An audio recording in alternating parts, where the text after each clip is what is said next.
These 14 movies are known for their exhilarating and authentic car chase sequences achieved through practical effects and skilled stunt work rather than relying on computer-generated imagery. These cream-of-the-crop car chase films brought the action and the energy, and if it were a particularly good movie, left you feeling that way even after you left the theater or drive-in. These are the full-throttle action movies that will always stay with us, the kind that you don't mind rewatching every now and then to reminisce and feel that feeling you had when you first watched it. In The Bourne Identity, forget flashy muscle cars and grand sweeping highways. The heart-pounding chase scene unfolds entirely within the cramped, rain-slick streets of Paris. Matt Damon stars as Jason Bourne, an amnesiac ex-spy who finds himself behind the wheel of an unassuming Mini Cooper, a microcar that's just the trick for squeezing into tight spaces and out of hairy situations during the chase.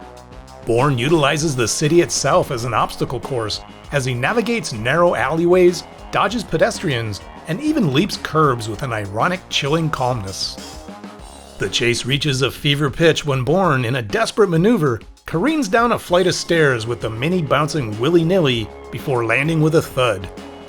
Filmed entirely on location, this raw, realistic chase is an outstanding addition to one of the best car chase sequences ever filmed. Imagine a movie where car chases last longer than lunch breaks.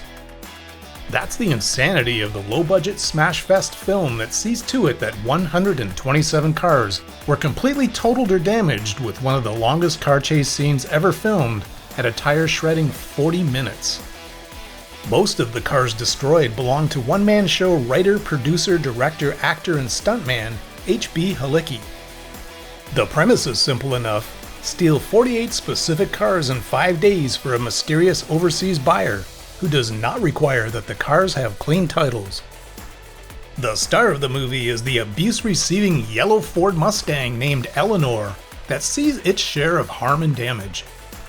2 Mustangs stood in as Eleanor, a pristine hero car and a stunt car that performed this 128-foot jump.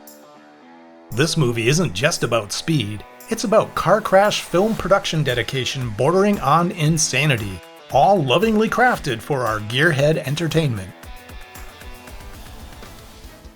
The Italian Job from 1969 is a film about a gold heist, but it's also about 3 cool Austin Mini Cooper S cars doing awesome stunts against a spectacular backdrop of the late 1960s streetscapes of Turin, Italy. The agile cars dart between pedestrians and squeeze through tight corners, leaving a trail of frustrated policemen and crumpled Fiats in their wake. This chase sequence isn't just about raw speed, it's a ballet of inch-perfect precision driving, showcasing the Mini's maneuverability as they thread through narrow alleyways, building interiors, and even navigate a series of steep steps. This iconic chase escalates to a heart-pounding climax, forever etching the image of the Mini Cooper and the film's hyper-accurate stunt work into cinematic history. This movie serves as a weighty endorsement of the lightweight and nimble Mini Cooper S as a potential getaway car if one were planning their own hypothetical heist.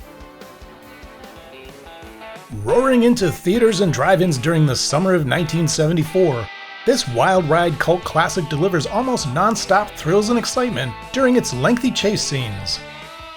Starring Peter Fonda, Susan George, and Adam Rourke as a group of ne'er-do-wells who are determined to become NASCAR racers, but first have to rob a grocery store to jumpstart their dream.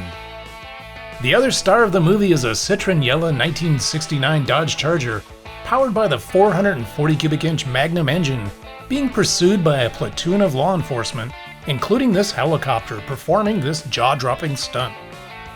We can remember seeing this film for the first time back in the day and were absolutely stunned by the ending, which we won't spoil in case you haven't seen the film yet. As Adam Rourke's Deke character appears throughout the film, perhaps they should have titled the movie Dirty Mary, Crazy Larry, and Deke. In this white-knuckle ride through the desert, Steven Spielberg's Duel throws Dennis Weaver into a terrifying game of cat and mouse on wheels. He's just a mild-mannered salesman cruising in his red Plymouth Valiant, when a monstrous tanker truck decides to turn his commute into a nightmare. The reason for the truck's vendetta? Your guess is as good as ours. This beast of a machine bullies, rams, and chases him across the desolate landscape with awesome stunts and crashes galore. The stunts are world class in this made-for-TV thriller that packs a punch. It's a movie miracle that the Plymouth manages to keep fleeing from the truck after all that abuse. Originally a made-for-TV movie by a young Steven Spielberg, Duel roared into theaters with extra scenes, solidifying its place as a cult classic. In a neon-drenched 1970s LA, a nameless getaway driver with ice in his veins and a lead foot on the pedal rules the streets while evading a relentless, unhinged detective played by Bruce Dern. No CGI fakery here, just expertly planned and executed lengthy chase scenes that feature screeching tires, bone-crushing crashes, and a loud and aggressive style that pumps up the intensity and adrenaline levels. The film features a variety of cool vehicles in mayhem mode, like this 460 cubic inch powered 1974 Ford Galaxy 500, a 1974 Chevy C10 step-side pickup, a couple of Firebirds, and a 1970 Mercedes-Benz 280S that the driver reduces to scrap metal in a parking garage while demonstrating his superb car control skills. The film's stunt work is gripping and remarkable, placing it alongside car chase classics like Vanishing Point and Bullet. This raw action masterpiece even inspired the 2011 film Drive. 1996's The Rock, starring Sean Connery and Nicolas Cage, brings high-octane chase scene energy to the hilly streets of San Francisco. This 5-minute-long thrill ride sees a Ferrari F355 driven by Cage's character, chasing after a Hummer H1 driven by Connery's character. There's no peace and love in this chase, it's just complete vehicular anarchy where chaos and destruction take the spotlight. The vehicles are pushed to their absolute limits as they smash into almost everything in their path. Even the power lines are explosive in this chase. The climax ups the ante even further with an iconic San Francisco cable car getting in on the action as it becomes a slow-moving threat to the Ferrari and its driver, who may or may not get out in the nick of time. Watch the film and find out what happens next. This action comedy stars Dabney Coleman as police detective Bart Simpson. Bert Simpson, who's mistakenly convinced that he's dying. Obsessed with his family's future after he's gone, he begs for the precinct's most dangerous jobs in hopes of buying the farm while on duty to get a big life insurance policy payout to secure his family's financial future. In the film, there's an epic car chase scene where Simpson inflicts a horrific beating on his police-issued Dodge Diplomat in a lengthy pursuit, weaving through traffic, hurtling over ramps, and smashing through glass barrels and road barriers. Director Greg Champion aimed for pure cinematic mayhem, cramming the 7-minute chase sequence with as much destruction as possible. Unlike modern chases that rely on digital trickery, Short Time puts the focus on practical effects. The result is a smash-tastic crashathon that leaves us breathless and, frankly, quite amazed at the spectacle. Taking place in a world scorched by war, where gasoline is rarer than hope, Mel Gibson is the road warrior, a drifter haunted by a violent past.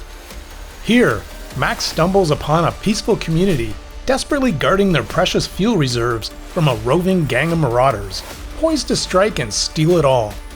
The film delivers on vehicular mayhem and stunt work, with Max siding with the good guys with the help of his weapon for survival, the Pursuit Special, a Frankenstein masterpiece of post-apocalyptic engineering, and his loyal four-legged friend. The vehicles themselves are found object works of art that create the perfect action movie monochromatic dystopian aesthetic. A couple of early chase scenes hint at the chaos to come and the final showdown, where Max's fuel truck gets swarmed by a bloodthirsty army of wasteland warriors in their twisted metal chariots. This brutal ballet of piston-powered violence and fury redefined action cinema and remains a full-throttle motion picture triumph. This one ain't your average comedy. The Blues Brothers throws down laughs, legendary R&B music, outrageous stunts, and enough car carnage to make you lightheaded. Jake and Elwood Blues, played by the iconic John Belushi and Dan Aykroyd, are on a divine mission: raise $5,000 to save their childhood orphanage.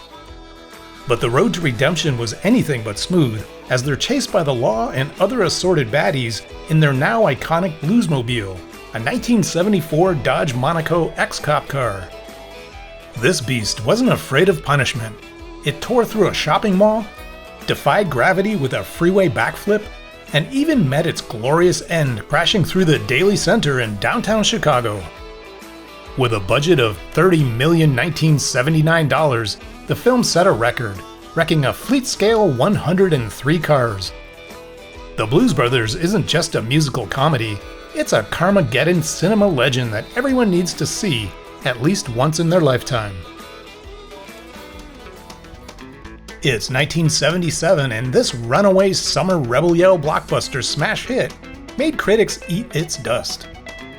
Film reviewers mostly hated this movie when it came out, calling it country fried nonsense and about as subtle as the Three Stooges. This movie stars Burt Reynolds as Bandit, along with Sally Field, Jerry Reed, and Jackie Gleason as Sheriff Buford T. Justice, in hot pursuit of the bandit and his gang, as they attempt to illegally transport a truckload of Coors beer from Texarkana, Texas to Atlanta, Georgia for an $80,000 payday. This high-speed rom-com features excellent vehicle stunt work and is pretty much one long car chase, with some comedic ad-libs thrown in by the stellar cast.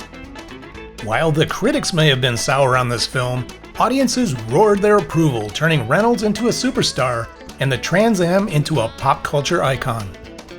Trans Am sales jumped from around 69,000 in 1977 to around 93,000 in 1978, and just 1 year later, that number swelled to around 117,000 units sold.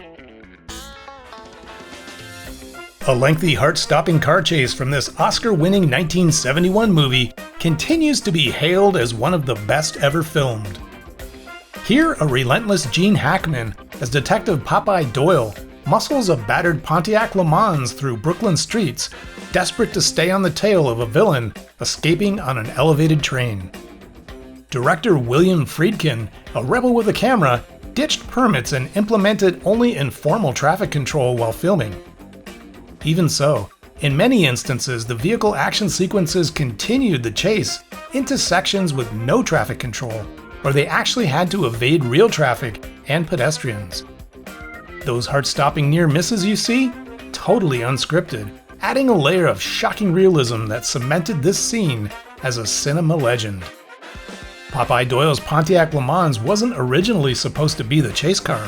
The director initially wanted a more anonymous vehicle, but the studio insisted on the flashier Le Mans. Desert Sun beats down on a white-hot 1970 Dodge Challenger RT featuring the 440 cubic inch Magnum engine under the hood. Barry Newman plays a fearless driver as he tears across the American Southwest in this epic car chase film classic. His mission? Deliver the Challenger from Denver to San Francisco in under 48 hours, a breakneck pace that leaves cops in 4 states giving their all to stop him by any means possible. No CGI smoke and mirrors here, just mile after mile of practical stunts fueled by screeching tires, heart-stopping action, and the legendary skills of Kerry Lofton, who was also the stunt coordinator and stunt driver for the Bullitt film. Lofton himself pushed for the Challengers, known for their tight handling and raw power. Chrysler loaned the production 5 of the Alpine White Challengers that were alleged to have been destroyed by the car company after filming wrap. But there are rumors that a lone survivor still exists. Whether fact or fiction, Vanishing Point is a cult classic that cemented its place as a high-octane masterpiece. Steve McQueen's 1968 film Bullitt isn't just a cop thriller, it's a game changer for car chases. Forget newer films with CGI and unrealistic physics. Bullitt throws you into the raw, high-octane world of a San Francisco pursuit. This film was forged in the fires of practical stunt work. These were stunts planned and performed by old-school Hollywood action masters who defied gravity with the raw courage of a lion and the mechanical intuition of a Swiss watch. McQueen, as Detective Frank Bullock, grips the wheel of a classic 1968 Ford Mustang GT390 as he chases two thugs in a 1968 Dodge Charger RT 440, a duel of Detroit iron. They roar through the city, dodging cars and launching over hills. It's not just a chase, it's a cinematic masterpiece on wheels. This scene consistently ranks as the greatest ever filmed, cementing McQueen as the king of car chases. That's it for now. Thanks for watching, and we hope you enjoyed this video. Be sure to like and share this video and subscribe to our channel.